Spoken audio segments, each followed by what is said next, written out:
Bien. Con vuestro permiso, se va a abrir la sesión de hoy.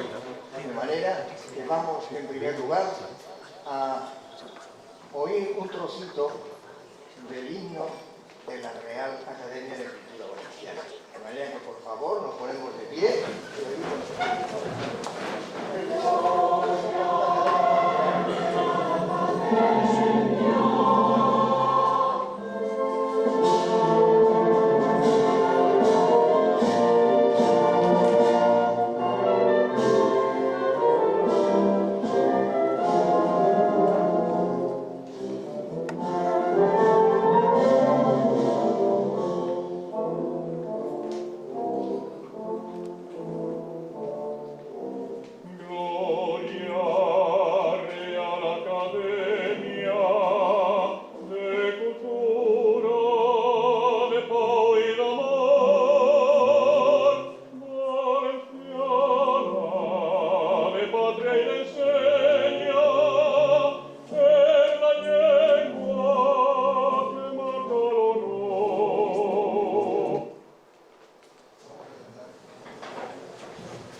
así como la defensa de los valores y señas de identidad del pueblo valenciano, todo para desarrollo de todo lo cual, desde su fundación, tiene como idiomas oficiales el valenciano y el castellano.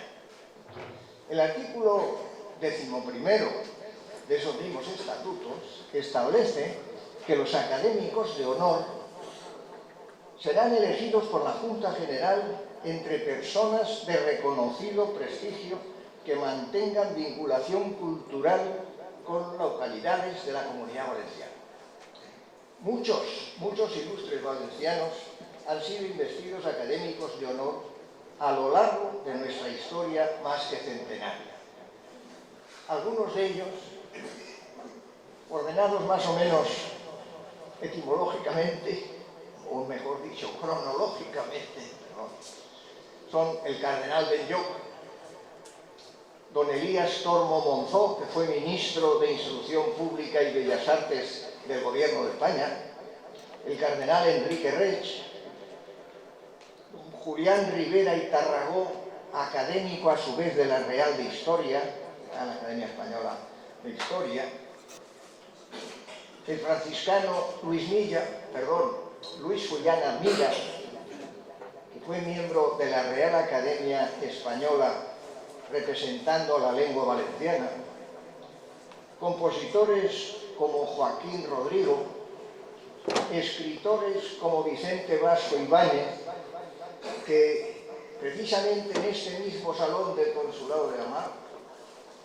tomó posesión el 16 de abril de 1921, en este salón repleto de gente y, por supuesto, que hizo un discurso apasionante, demostrando su gran amor a todo lo valenciano. Y quiero resaltar una cosa que ya lo hice cuando se realizó un acto que se cumplían, pretendíamos que se cumplieran los primeros 100 años desde aquel lunes lluvioso, como decía, en 1921, ¿verdad? Y es que cuando se le propuso un homenaje que iba a rendir toda Valencia, como todos sabemos la historia, no como escritor, sino digamos como político, de Blas Ibáñez, él mismo, desde Francia, donde residía, contestó a los organizadores de ese mismo homenaje diciendo que solamente lo aceptaría si era por su calidad de escritor, su condición de escritor, en absoluto por otra serie de cosas como podían ser políticas, historias, no, solamente por eso. Bien, en este mismo salón tomó posesión, como dije, como acabo de decir, lo investido y académico de honor de esta institución.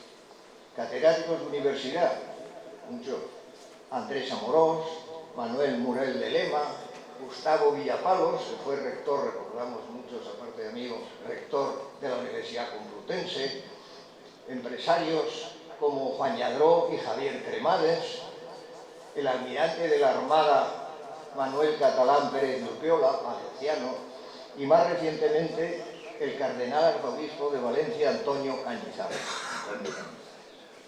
Francisco González de Posada, que fue rector de la Universidad de Cantabria, catedrático de universidad, hombre polifacético con varios doctorados cum laude. Andrés Sauquillo, que fue catedrático ya jubilado, que fue catedrático de la Universidad Politécnica de Valencia. Violeta Montoliu, catedrática de Historia del Arte, ya jubilada también. Claudio Chaqués, empresario valenciano y hoy cónsul de Paraguay.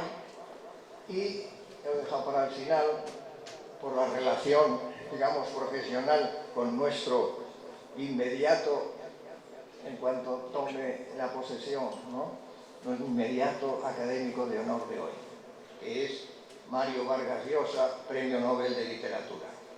Todo esto es creo que es un claro exponente de la pléyade, que no se trata de todos, ni mucho menos, de nuestros académicos.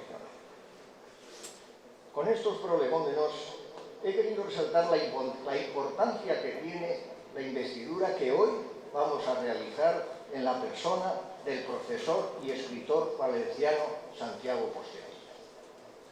Filólogo, lingüista, doctor europeo por la Universidad de Valencia.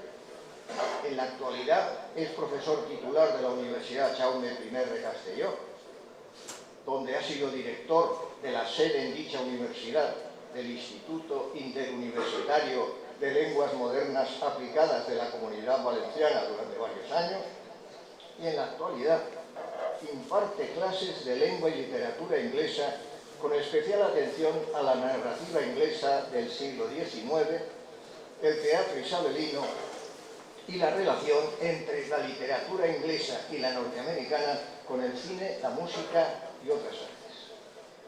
Estudió literatura creativa en la Universidad de Denison, en Granville, Ohio, y lingüística y traducción en Gran Bretaña.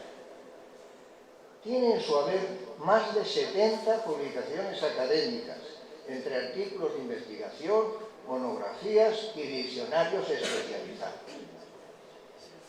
Su primera novela, Africanus, el hijo del cónsul, se publicó en 2006 y con ella comenzó la trilogía sobre Escipión el africano, el general romano que pocos recuerdan que venció a Aníbal en la batalla de Zama, aunque quizá sea más conocido Aníbal que su vencedor, que fue el africano, Publio Cornelio Escipión el africano. Bien, la segunda parte, Las legiones malditas, fue publicada en 2008 y al año siguiente apareció la tercera de la serie, La traición de Roma. En 2009 se reeditaron las 3 novelas convertidas ya en superventas. En 2010 comienza una nueva trilogía en torno a Trajano. La primera de ellas, Los asesinos del emperador, hace vivir al lector la Roma imperial de los Césares con su decadencia y el ascenso al trono del primer emperador romano de origen hispano. La segunda, Circo Máximo, publicada en 2013, donde Trajano, ya siendo emperador, ha de enfrentarse a un sinfín de problemas, batallas, conspiraciones, corrupción, falsedades y complicaciones de todo tipo, junto a gestas como la conquista de la Dacia y la construcción del puente sobre el Danubio, que fue, durante la antigüedad y por más de 1000 años, el más largo de ese mundo antiguo.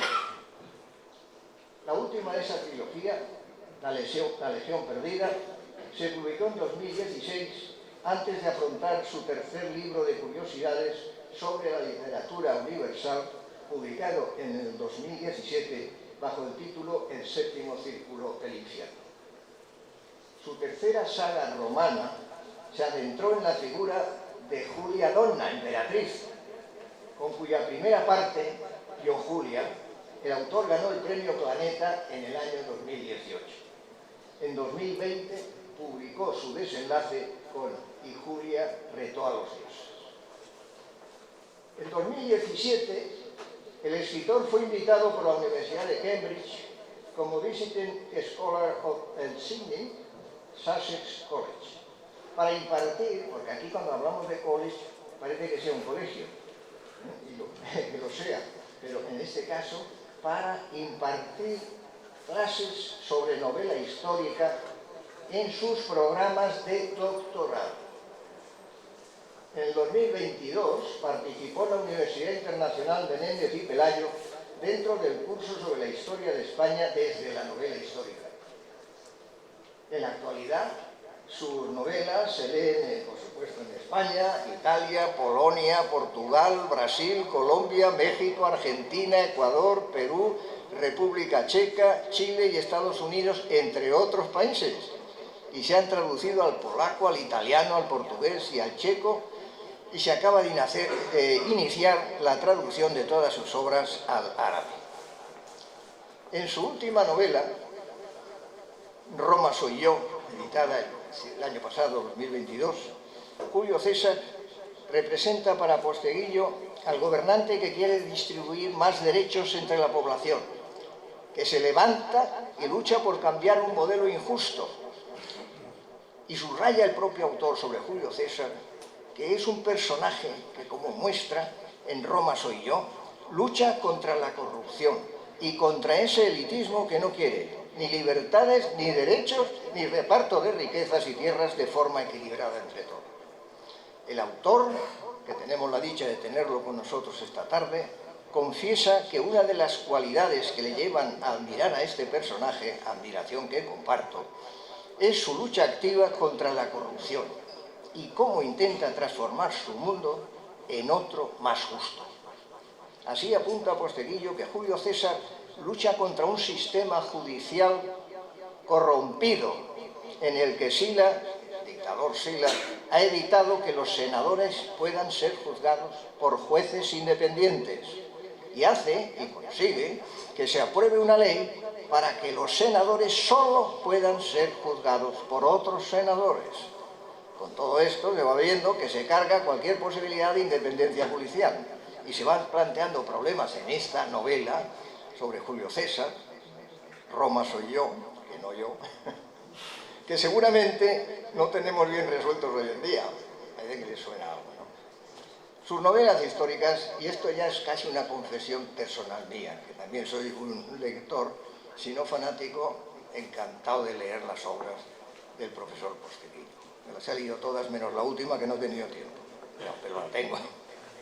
Sus novelas históricas están escritas con claridad y con todo detalle, con lo que nos cuenta, rigurosamente documentados los avatares de aquella Roma tan convulsa como espléndida que nos subyuga irremediablemente. Su ritmo trepidante, el conocimiento de los hechos, de los lugares y de los personajes que intervienen en sus novelas logran que sus lectores se sientan parte de su narrativa y vivan en primera persona cada una de sus páginas escritas con la firmeza del puente construido sobre el Danubio por el emperador Trajano. El lado reivindicativo de nuestro escritor también se pone de manifiesto reclamando el justo lugar que merecían en la historia los protagonistas de algunas de sus novelas, como Escipión el Africano, que derrotó a Aníbal, o el propio Trajano, que fue el mejor emperador de Roma y con el que tuvo su mayor extensión territorial, su imperio. Posteguillo es otro detalle importante. Se documenta con todo detalle antes de comenzar a escribir. Consulta a los clásicos y a los profesores que imparten asignaturas clásicas. Visita personalmente los escenarios donde se va a desarrollar su novela. Descubre detalles apasionantes y tras trazar las líneas maestras de la obra que quiere hacer, acomete su escritura. Sus lectores, entre los cuales me encuentro, verdaderos adictos, esperamos impacientes cada nueva novela suya, que supone una formidable aventura donde los hombres y las mujeres que forjaron nuestra civilización cobran en nosotros nueva vida. Sus nuevos lectores descubrirán un mundo de togas, traiciones, intrigas, grandes batallas, sueños y ambiciones que les asombrarán, les emocionarán y les engancharán sin que el cansancio asome en ningún momento. Entre sus, yo diría casi innumerables premios, voy a recordar rápidamente los siguientes. En el año 2008, finalista del Premio Internacional de Novela Histórica Ciudad de Zaragoza, con Las Legiones Malditas. En 2009, mejor novelista histórico por La traición de Roma. En 2010, Premio de las Letras Valencianas. En 2010 también, Premio de la Semana de Novela Histórica de Cartagena. En 2013, Premio de Literatura Histórica. Fue también galardonado en la 10ª edición de Valencianos para el siglo XXI. En 2018, el Premio Onda Cero de Literatura de Castellón. En 2018, Premio Planeta por Yo Julia. En 2020, Premio Ivanhoe del Certamen de Novela Histórica Ciudad de Úbeda por su trayectoria y aportación personal al género de la novela histórica, tanto en el ámbito nacional como internacional. Profesor Posteguillo, le recibimos con alegría en este acto como académico de honor de nuestra centenaria institución, con la seguridad de que va a seguir despertando el interés por la historia entre todos sus lectores, especialmente entre los más jóvenes, y siendo embajador extraordinario de nuestro histórico Reino de Valencia. Muchas gracias a todos ustedes. Tiene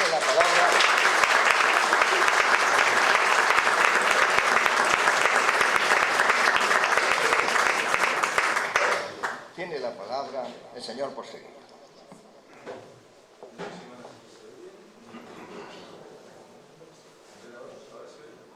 No.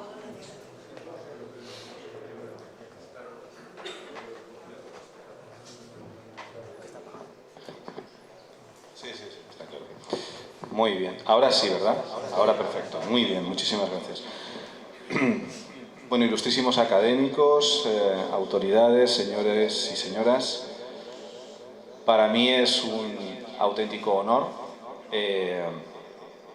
recibir este reconocimiento por parte de la Real Academia de Cultura Valenciana. Y se ha mencionado en la presentación a Vargas Llosa, y esto me ha traído a la memoria un par de anécdotas que tengo con don Mario Vargas Llosa, que voy a compartir con ustedes. La primera anécdota es que cuando en una novela mía le pasé por delante en ventas, fue la primera vez que don Mario Vargas Llosa preguntó por mí en la agencia literaria Carmen Balcells y preguntó: ¿este chico qué hace? A lo que en la agencia, muy seriamente, le respondieron: novela histórica, don Mario. Ah, bien, bien. Pero no se notaba el hombre, en el tono no se le notaba al hombre relajado, y entonces desde la agencia le dijeron: pero el chico está en la agencia también, la agencia, la misma de Vargas Llosa, Carmen Balcells. Y entonces ya don Mario dijo, ah, bien, entonces bien. Y luego tuve otra anécdota con él muy de ponerme en mi sitio, que recuerdo que la agencia de Carmen Balcells ha sido una de las grandes editoras de novela en lengua española. Ha publicado las obras del propio Vargas Llosa, las obras de Gabriel García Márquez y de tantísimos otros grandísimos escritores.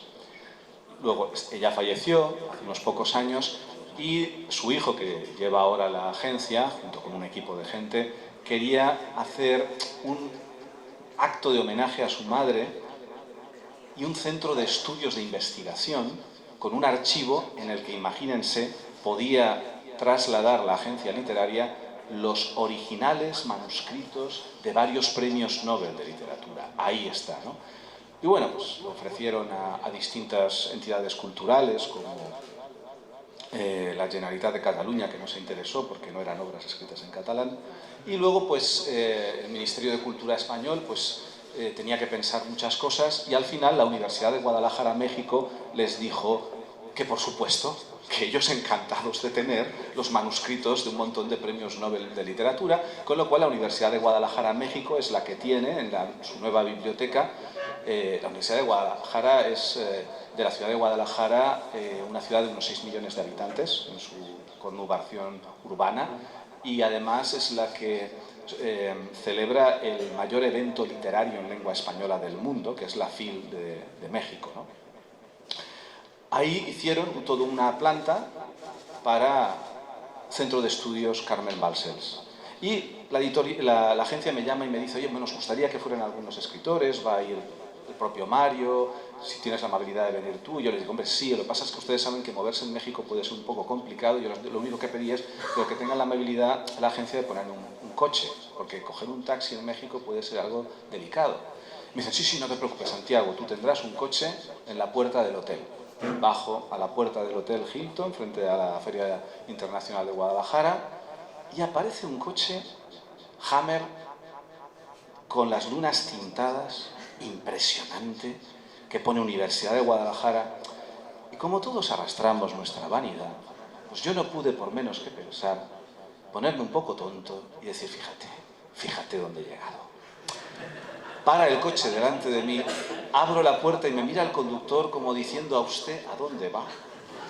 Y me dice el conductor, me dice, este no es el coche para Santiago Posteguillo, y me dice, no, este es el coche para don Mario Vargas Llosa y acompañante. Acto seguido apareció don Mario Vargas Llosa, acompañado en ese momento por Isabel Preisler, el mundo va dando vueltas, y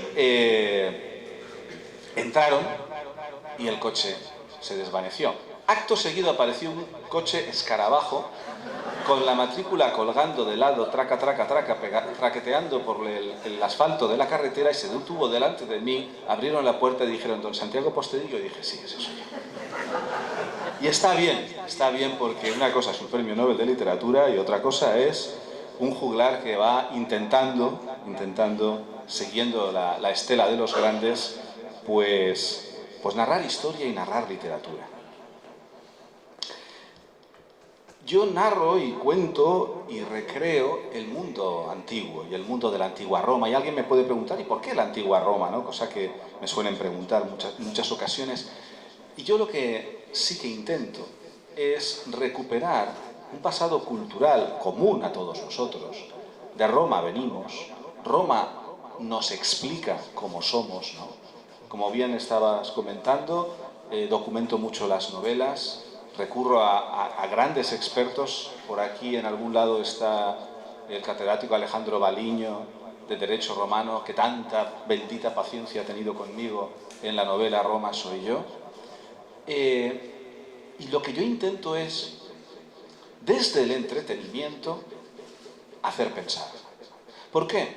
Porque yo me creo, quizá puede ser una paranoia mía, pero yo me creo que estamos en un momento donde realmente desde todos los poderes, transversalmente, gobierne quien gobierne, yo tengo la sensación, puede que sea una paranoia, ya digo mía, se intenta tener a la ciudadanía más inculta, idiota e ignorante posible, para conseguir que sean los ciudadanos más manipulables posibles. Y por eso constantemente se atacan a las humanidades, se reducen los contenidos de humanidades de todas las asignaturas que hacen pensar en particular, como la historia, la filosofía, la literatura, el arte, etcétera, etcétera. Y yo contra eso me rebelo. Creo que puedo hablar de este tema, al menos manifestar una opinión documentada en tanto en cuanto que llevo 30 años como docente universitario. Entonces yo creo que puedo entender algo de todo este proceso que se está viviendo. Hace poco me manifesté totalmente en contra y moví a toda la Asociación de Escritores por la Historia para manifestarnos en contra, junto con la Real Academia Española de la Lengua y el Instituto de Estudis Catalans, que por una vez estaban de acuerdo en algo, no volverán a estar de acuerdo en nada más, pero en esto estuvieron de acuerdo, en contra de la modificación de las pruebas de selectividad, de las EBAU, las pruebas de acceso a la universidad, donde en lugar de exámenes para evaluar la filosofía, la historia, el arte, la literatura, con respuestas de ensayo, respuestas elaboradas, se quería, era la propuesta del Ministerio, que se examinara tipo test. Ustedes se imaginan a Aristóteles explicándole a Alejandro Magno la filosofía con tipo test. Contra eso me manifesté en contra. Hemos conseguido que esa reforma se posponga, pero ahí estaremos, esperando. Porque yo me creo que se intenta cada vez que la gente piense menos. A mis estudiantes de literatura les hice una pregunta después de la pandemia. Les dije, ¿qué habéis hecho durante el encierro, los meses más complicados de la pandemia en casa? Porque habéis sobrevivido, ¿no? Porque estáis aquí. ¿Y qué habéis hecho todos estos 3 meses? Entonces, claro, pues te van... Y digo, yo entiendo que habéis comido varias veces al día y habéis bebido agua, porque si no, no estaríais aquí y no habéis enfermado, gracias a Dios. A lo mejor habéis bebido algo más, no hace falta saberlo, pero ¿qué más habéis hecho durante las 24 horas del día? Quiero pensar que os habéis conectado a las clases de la universidad cuando teníais que conectaros, pero el día tenía más horas. ¿Qué habéis hecho? Entonces, al final van algunos diciendo, bueno, pues... hemos visto películas, hemos visto series de televisión, hemos jugado a videojuegos. Y yo les decía, muy bien, ¿y detrás de todo eso qué hay? ¿Qué hay detrás de las películas, de las series de televisión? Alguno había apuntado que había leído algún libro. Y incluso ¿qué hay detrás de los videojuegos? Hay guionistas. Está todo guionizado. Hay, discúlpenme, escritores, escritoras. Y entonces yo les planteé, ¿creéis que los escritores entonces son necesarios para sobrevivir? ¿Los necesita la humanidad? Claro, eran estudiantes, yo soy el profesor de literatura, dicen, claro, esto es pregunta trampa, no le podemos decir que no. Y yo les decía, para sobrevivir un escritor no hace falta. Para sobrevivir nos hacen falta los médicos, las enfermeras, y comer y beber agua. Pero para vivir, para llenar todas las horas de nuestro día, para a veces evadirnos del sufrimiento, ¿para eso qué hacemos? Para eso nos hace falta el arte y la literatura y la filosofía. Nos hace falta todo eso. La literatura es necesaria no para sobrevivir, sino para vivir la vida. Y con eso intento que luego las 40 o 60 horas de clase que tengan conmigo les pueda parecer algo más relevantes de lo que a lo mejor pensaron en su inicio, ¿no? cuando vinieron. Me han pasado muchas cosas interesantes, ¿no?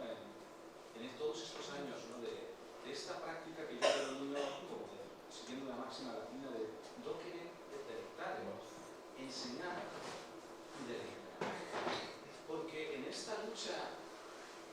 tradicional que yo llevo y que yo creo que comparto probablemente con todos ustedes, porque la cultura tenga el lugar que ha de tener en nuestra sociedad para que la gente piense, he ido a la línea de flotación del enemigo. Porque el enemigo lo que quiere es pan y circo. Lo que quiere es a la gente adormilada, entretenida con mil cosas, pero que no piense. Así que vamos a utilizar la misma estrategia del enemigo. Muchas veces hay que aprender de enemigos, que yo lo hizo de mí.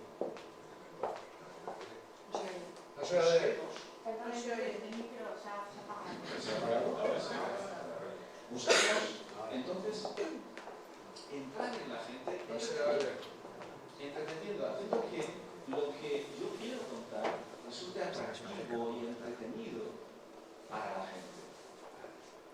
Miren, Víctor Hugo se reveló cuando en un momento dado en Francia decidieron que el arte gótico, ya el nombre viene de godo, post-clásico, era un arte poco lúcido, poco digno de respeto. Fíjense dónde lo estamos diciendo, en esta catedral civil del arte gótico.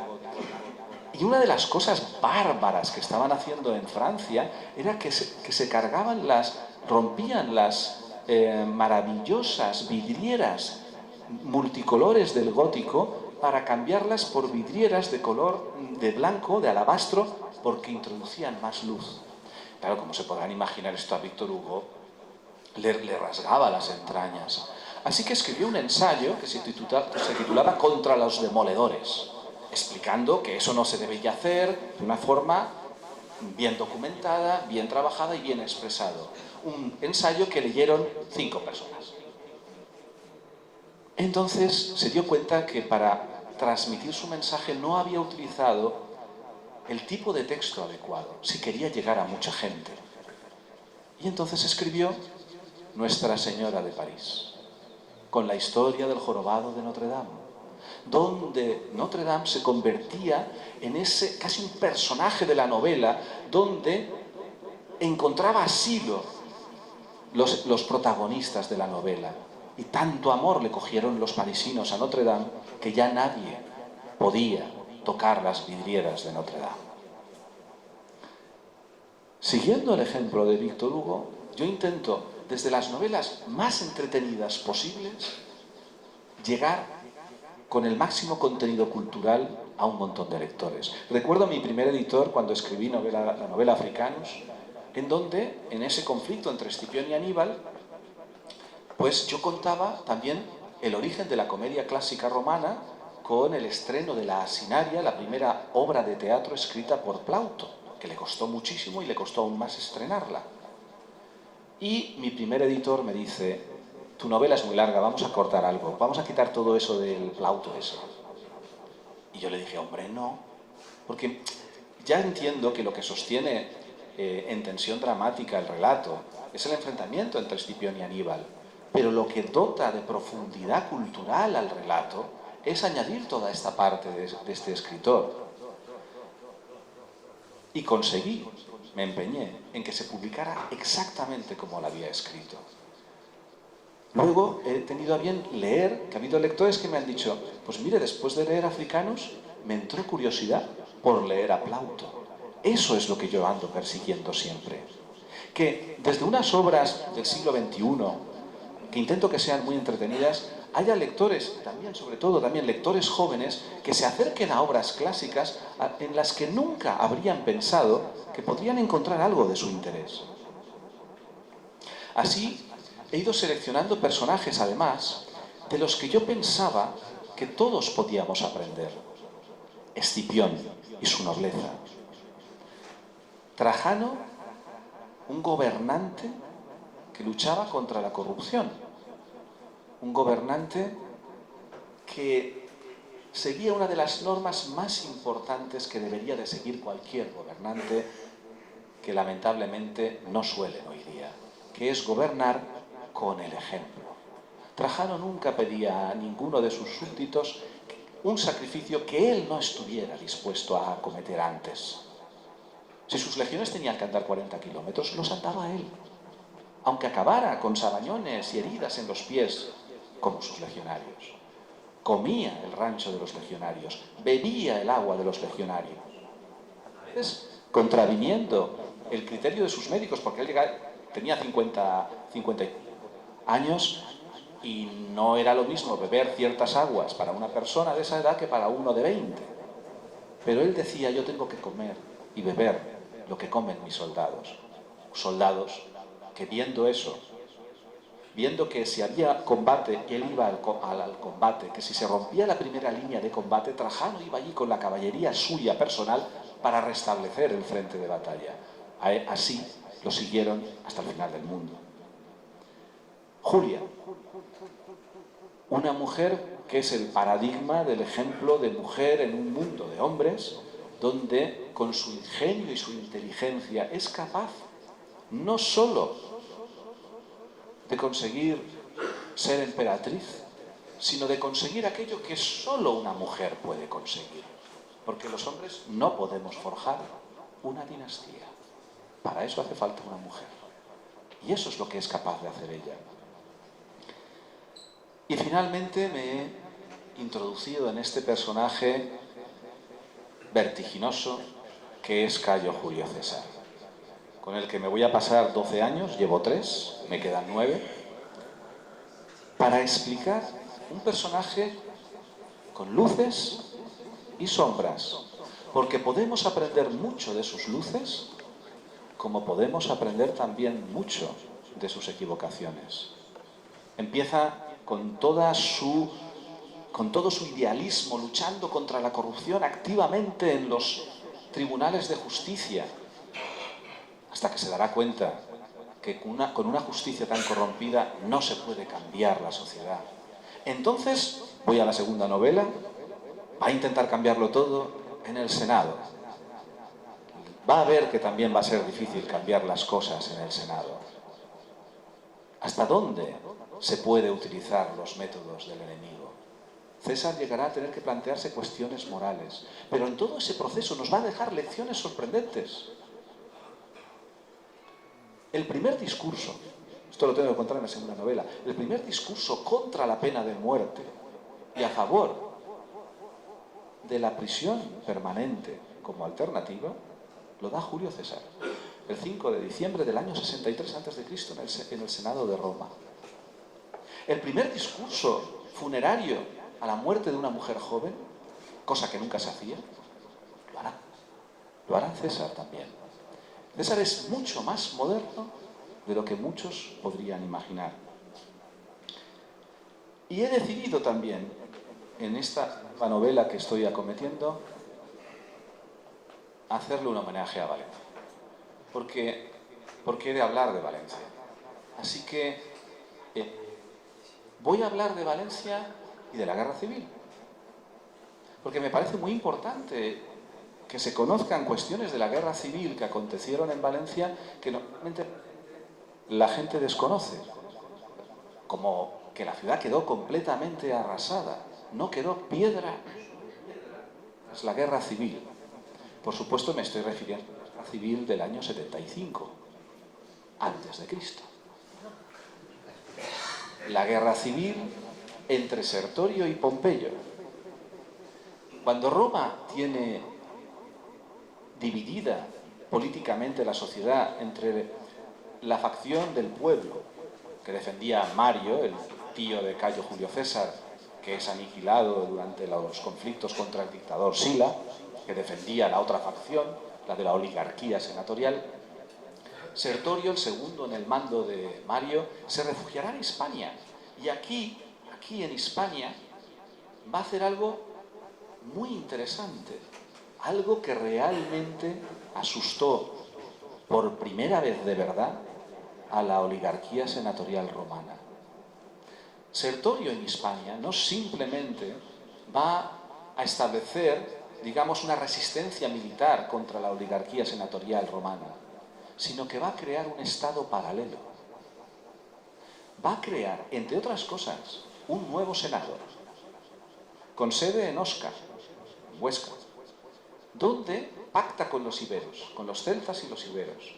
Y entre otras cosas pacta por pactar cosas, pactó hasta bajarles los impuestos, pero eso son cosas que hacían en Sertorio y gente de este tipo. Y consigue, respetando los pactos con los celtíberos, hacerse tremendamente fuerte en España, hasta el punto que el Senado romano tiene que enviar legiones, primero al mando de Metelo Pío y después finalmente al mando de Pompeyo, su mejor general. ¿Y dónde tuvieron lugar estas luchas? Las grandes luchas entre Sertorio y Pompeyo tuvieron lugar en Sagunto, Liria y Valencia. Y Valencia, miren, nosotros nunca hemos acertado con el bando ganador. Así que debe ser que nos gusta la épica, como la de Aníbal, ¿no? del perdedor, y nos alineamos con Sertorio. Sertorio se hizo con Liria, que estaba a favor de Pompeyo, y Pompeyo quería vengarse. Y en su venganza dudaba entre Sagunto o Valencia. Han visto que Sagunto está complicadito de conquistar, ¿verdad? Allá arriba, en la meseta, con el castillo y las fortificaciones. Pero nuestra ciudad, a ras del río Turia, era mucho más accesible. Y hasta aquí trajo Pompeyo las legiones, y él es el que arrasó la Valentia romana, fundada unos 70 años antes, y no dejó piedra sobre piedra. De hecho, detrás de la Basílica de los Desamparados, en las ruinas de la Almoina, es donde se encontraron los cadáveres de algunas autoridades romanas francamente torturados y destrozados por las tropas de Pompeyo. Porque ahí, justo detrás de la Basílica de los Desamparados, en las ruinas de la Almoina, es donde nace la ciudad de Valencia, ¿no? Somos de las pocas ciudades donde se puede ver el cruce del Decúmano y del Cardo, que es donde empezó la ciudad. O sea, en Valencia podemos ir ahí a la Almoina y hacer una cruz en el suelo y decir, aquí se fundó Valencia. Hay muchas ciudades que no pueden reconocer ese espacio. Nosotros sí podemos. Y se ha hecho esa buena recuperación del espacio para que pueda ser visitado. Así que todo eso va a ser como mi pequeño homenaje a la ciudad de Valencia en la segunda novela de Julio César. Me han pasado cosas muy, muy bonitas con mis novelas y curiosas. Me han llamado de algunos sitios absolutamente inesperados para mí para que impartiera conferencias. Más allá de lo que me has mencionado de la Universidad de Cambridge, me llamó la atención cuando me llamó la Academia Militar de Zaragoza. Me llamaron, me dijeron que querían que yo fuera a dar una conferencia dentro de su cátedra sobre historia militar. Y les dije yo, y perdónenme, ¿de qué quieren que yo hable? Del liderazgo militar en el mundo antiguo. Y dije yo, hombre, sí, es verdad que de eso puedo hablar. Así que fui a la Academia Militar de Zaragoza y creo que ha sido la primera y única vez en mi vida que me he sentido como se puede sentir un emperador romano. Porque tú entras en la academia, en el salón de actos de la Academia Militar de Zaragoza y los 1000 cadetes se ponen todos de pie y firmes al entrar, no porque entrara yo, sino porque a mi lado iba el coronel. Con lo cual se ponen todos firmes, oye, y te da una sensación de poder y fuerza bastante notable, ¿no? Recuerdo que yo pregunté, bueno, no querría yo contar algo que los estudiantes ya hubieran visto, entonces no sé si tiene sentido que hable yo de Alejandro Magno y de Aníbal, o de Julio César, o de Escipión, Aníbal. Entonces el director de la cátedra me dice, mira Santiago, no tenemos tiempo para explicarlo todo, empezamos a partir de las armas de fuego. Ah, tengo cancha, lo veo. Así que fui, y entre otras cosas me gustaba explicarles como grandes generales que ellos sí que podrían conocer y admirar, como por ejemplo el general Patton, norteamericano de la Segunda Guerra Mundial, lo que utilizaba durante la Segunda Guerra Mundial eran estrategias sobre las guerras del mundo antiguo. De hecho, hizo desviarse en Túnez el séptimo ejército norteamericano porque quería ver la batalla de Zama. El emplazamiento, quiero decir. Y cuando, por ejemplo, el general Patton tiene que conquistar, junto con el general británico Montgomery, Sicilia, la operación Husky, que fue la mayor operación anfibio, naval y aerotransportada antes del desembarco de Normandía, había no sé si conocerán que había un enorme pique entre los británicos y los norteamericanos por ver quién llegaba antes a Messina, en el norte de Italia, al estrecho de Messina. Y claro, había una cuestión política por la cual Eisenhower quería que los británicos se sintieran bien reconocidos durante la Segunda Guerra Mundial y no que los americanos tomaban todos los enclaves más relevantes. Así que a Montgomery le cedieron ascender desde Siracusa por Catania en dirección recta hasta Messina, ¿no? Y a Patton le dijeron que le cubriera el flanco izquierdo. Y le obligaban a rodear el Etna y a meterlo por el centro de la montañosa Sicilia, ¿no? Cosa que le sentó bastante mal a Patton, como se podrán imaginar.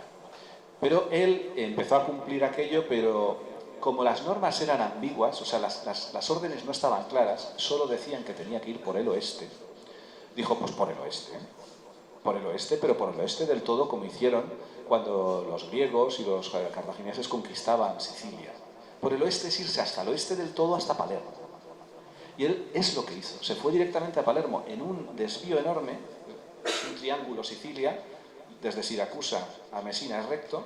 Lo que hizo Patton es irse por la costa, bordeando todo el centro montañoso, en algo mucho más largo hasta llegar a Palermo, conquistar Palermo e ir por toda la costa norte hasta Messina.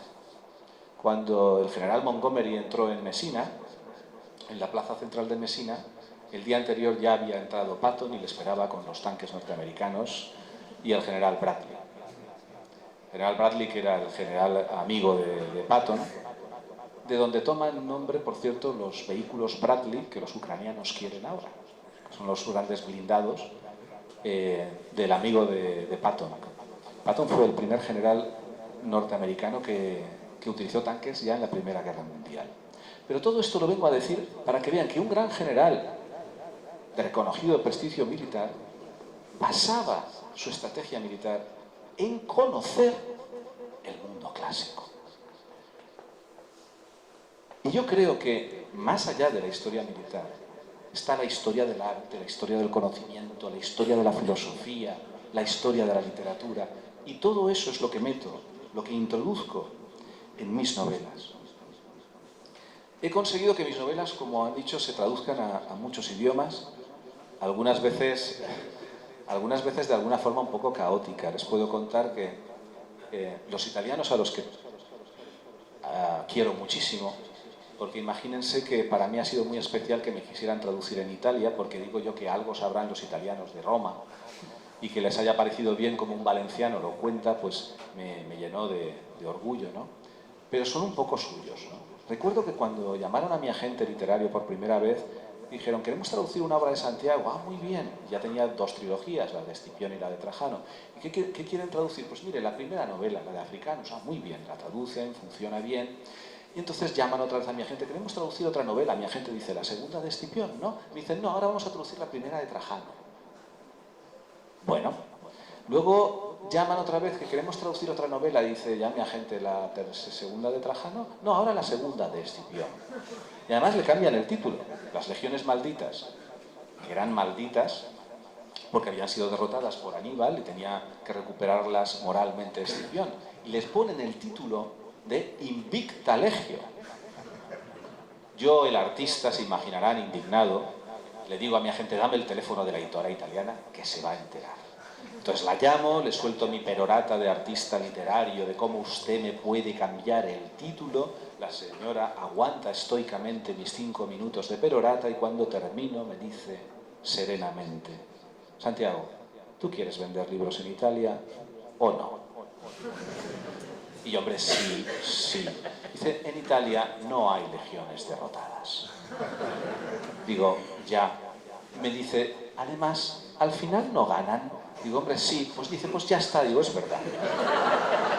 Después de eso... Ya, ¿qué quieren traducir? Y mi agente, la tercera de Escipión. No, ahora la segunda de Trajano. Luego la tercera de Escipión y finalmente la última de Trajano. A lo que después un lector italiano me escribe a mi página web, señor José Guillo, me gusta mucho cómo escribe. Lo que no entiendo es por qué escribe en ese orden.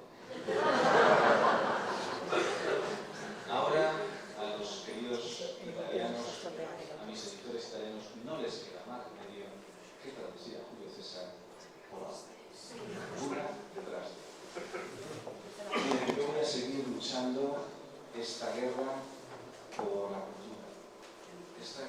que nos gobierne quien nos gobierne, haya cultura y conocimiento al alcance de mucha gente.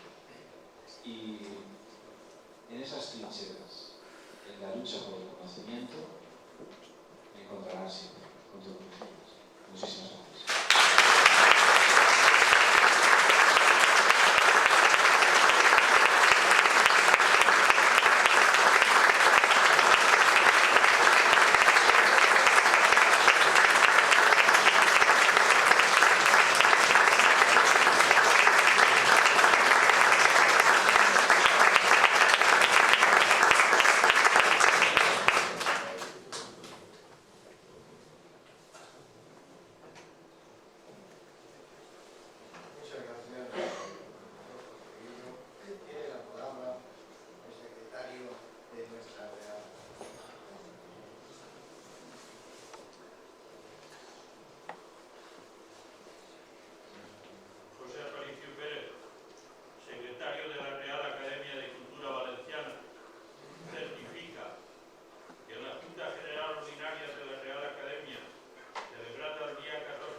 Espanya, tots som una veu, germans vingau, i en el taller i en el camp revoregen, cantis d'amor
dicta alegría, acordata al ritmo de guitarra mora. Paladins dell'arte ofrenen, ses victòries i adantines, i els teus peus sultan a tots servis estelen, un tapís de murta i negro s'espiguen.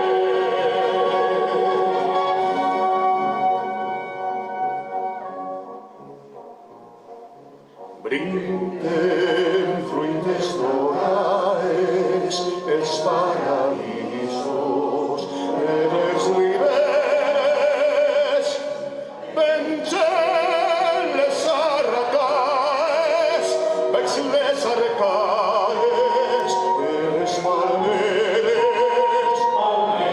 sona la derramada i el potentíssim i gran ressò.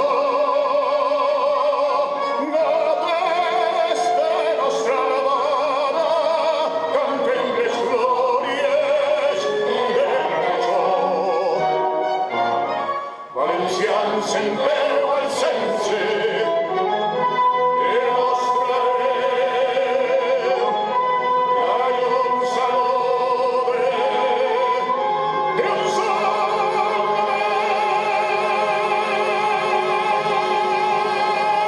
Però frenar noves glòries a Espanya, tots som de Déu,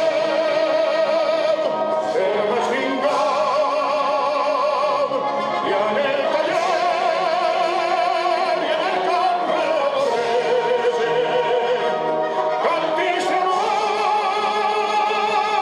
himnes de pau, flames en l'aire, Nostra Senyera, glòria a la pàtria. Visca València, visca!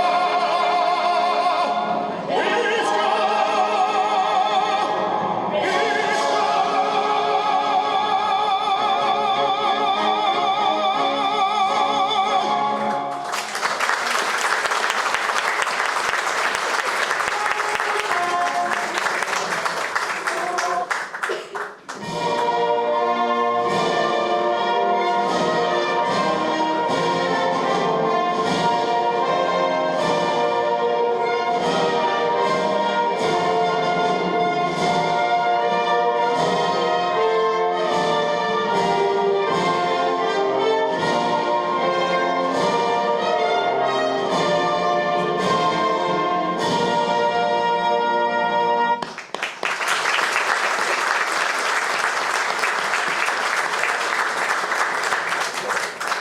Se levanta la sesión. Muchas gracias a todos.